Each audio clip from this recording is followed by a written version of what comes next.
দোয়ার অনুষ্ঠানের বিপ্লবী সভাপতি জনাব সুলভ মালিকা উপস্থিত, আজকের অনুষ্ঠানের প্রধান অতিথি, আপনাদের সকলের প্রিয় নেতা, আমার অত্যন্ত কাছের বন্ধু, যিনি 20টি বছর জেলখানায় ছিলেন। গত কিছুদিন পূর্বে উনি বেরিয়েছেন। আপনাদের সকলের ভালোবাসায় উনি সিক্ত, দাসুরিয়ার মাটি সিক্ত, জাতীয়তাবাদী দল বিএনপির নেতা কর্মীরা সিক্ত হয়েছেন তার ভালোবাসায়। একটি পাগলি মায়ের দামাল ছেলে শরীফুল ইসলাম তুহিন ছোটবেলা থেকেই বিপ্লবী, পরিবর্তনের অঙ্গীকার নিয়ে অন্যায়ের বিরুদ্ধে প্রতিবাদ করতেন, লড়াই করতেন, সংগ্রাম করতেন। এদেশের সাধারণ মানুষের নির্যাতিত, নিষ্পেষিত, নিপীড়িত, অধিকার হারা, বঞ্চিত মানুষের পক্ষে কথা বলতেন। যে কারণে আজকে যখন অনেকের মুখ থেকে শুনতেছিলাম তার নামের আগে মজলুম জননেতা, আসলে সত্যিই মজলুম জননেতা শরীফুল ইসলাম তুহিনের নামের আগে মানায়। এটি আপনারা যথার্থই বলেছেন। আমিও আপনাদের সঙ্গে বলছি, আমার এই বন্ধু মজলুম জননেতা শরীফুল ইসলাম তুহিন, তার নেতৃত্বে ঈশ্বরদী আটঘরিয়ার বাংলাদেশ জাতীয়তাবাদী দল বিএনপি সংগঠিত হবে। আগামী দিনে শরীফুল ইসলাম তুহিনের নেতৃত্বে ঈশ্বরদী উপজেলায় জাতীয়তাবাদী দল বিএনপি, দেশনেত্রী বেগম খালেদা জিয়া, তারুণ্যের অহংকার তারেক রহমান, জনাব হাবিবুর রহমান হাবিবকে মনোনয়ন দেওয়ার ঘোষণা করেছেন ইতিমধ্যেই। আমি দায়িত্বহীন কণ্ঠে বলতে চাই, শরীফুল ইসলাম তুহিনের যে জনপ্রিয়তা, তার সাথে যে হাজার হাজার আবাল বৃদ্ধ বনিতা, সকল পেশার, সকল শ্রেণীর, সমগ্র দল মত, ধর্ম, বর্ণ, গোত্র নির্বিশেষে তাকে যে ভালোবাসে, তার এই ভালোবাসার মধ্য দিয়ে সমস্ত ঈশ্বরদী আটঘরিয়ার মানুষকে ঐক্যবদ্ধ হবে।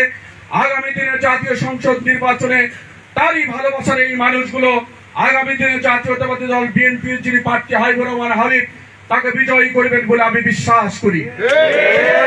যারা ষড়যন্ত্র এবং চক্রান্ত করছেন তারা পদদলিত হবে, তারা হেরে যাবে। তাদের ষড়যন্ত্র পাটনা এবং ঈশ্বরদীর মাটিতে আর কোনদিনই বাস্তবায়ন হবে না। আমাদের প্রিয় নেতা শরীফুল ইসলাম তুহিন আজকে ঈশ্বরদীর মাটিতে, দাসুরিয়ার মাটিতে যেদিন থেকে পা রেখেছে, সেদিন থেকেই এদেশের মানুষ আবারও নতুন করে ঐক্যবদ্ধ হওয়ার ইচ্ছা ব্যক্ত করে আস্থার জায়গা খুঁজে পেয়েছে আমাদের নেতা শরীফুল ইসলাম তুহিন। আমি আপনাদেরকে বিনয়ের সাথে সবিনয়ে অনুরোধ করব, শরীফুল ইসলাম তুহিনের প্রতি আস্থা রাখুন।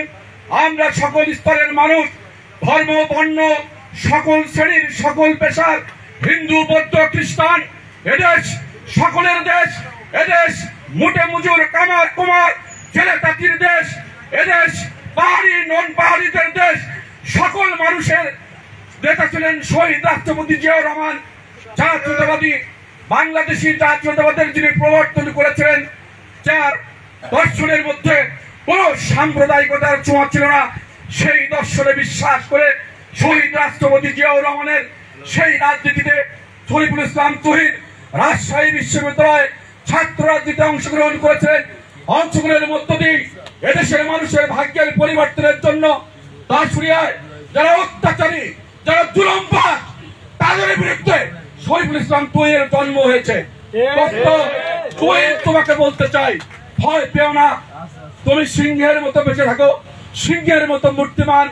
আগামী দিনে শিকারের মতো তোমার মৃত্যু হবে না, তোমার মৃত্যু হবে সিংহের মতো। অন্যায়ের বিরুদ্ধে অবিচল দেখো তুমি, অন্যায়ের বিরুদ্ধে অপ্রতিরোধ্য শরীফুল ইসলাম তুহিন আগামী দিনে আমরা দেখতে চাই। আজকের এই অনুষ্ঠান শহীদ রাষ্ট্রপতি বেগম খালেদা জিয়া ৮০তম জন্মদিনে, আপনারা জানেন শহীদ বেগম খালেদা জিয়া উনি অসুস্থ। আমরা সকলেই ওনার জন্য দোয়া করব, আল্লাহ ওনার রোগ মুক্তি করুক। আমরা সকলেই দোয়া করব উনি সুস্থ হয়ে বাংলাদেশের জনগণের কল্যাণে, দেশ এবং মানুষের কল্যাণে ওনার জীবন উৎসর্গ করেছে। আপনারা জানেন যে সংকটকালীন সময়ে দেশনেত্রী বেগম খালেদা জিয়াকে এই ফ্যাসিস্ট গভর্নমেন্ট বারবার মেরে বাদ দেওয়ার ষড়যন্ত্র করেছে, ইনজেকশন পুশ করেছে। এর মধ্যে জেলখানার ভিতরে আল্লাহ ওনাকে বাঁচিয়ে রেখেছেন, ওনাকে বাইরে পাঠানোর চেষ্টা করেছেন। উনি বলেছিলেন, আমি বাইরে যেতে চাই না, এদেশের আমার জন্ম, এদেশেই আমার মৃত্যু হোক, এদেশের জনগণের সাথে আমার সম্পৃক্ত রয়েছে, সুতরাং আমি বাইরে যাব না, আমার মৃত্যু এই জেলখানাতেই হবে।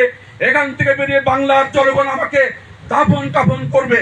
সুতরাং সেই নেতৃত্বটা আমরা সকলেই দোয়া করব, আল্লাহ ওনাকে সুস্থ করে তুলুক, ওনার জন্ম শুভ হোক। ধন্যবাদ সবাইকে। ধন্যবাদ রঘু বিশ্বাস ভাইকে, অত্যন্ত গঠনমূলক। এবং আজকে আমাদের এই দোয়ার মাহফিল আলোচনা সভার সম্মানিত সভাপতি সাহেব এবার বক্তব্য দেবেন এবং তারপরে আমাদের প্রধান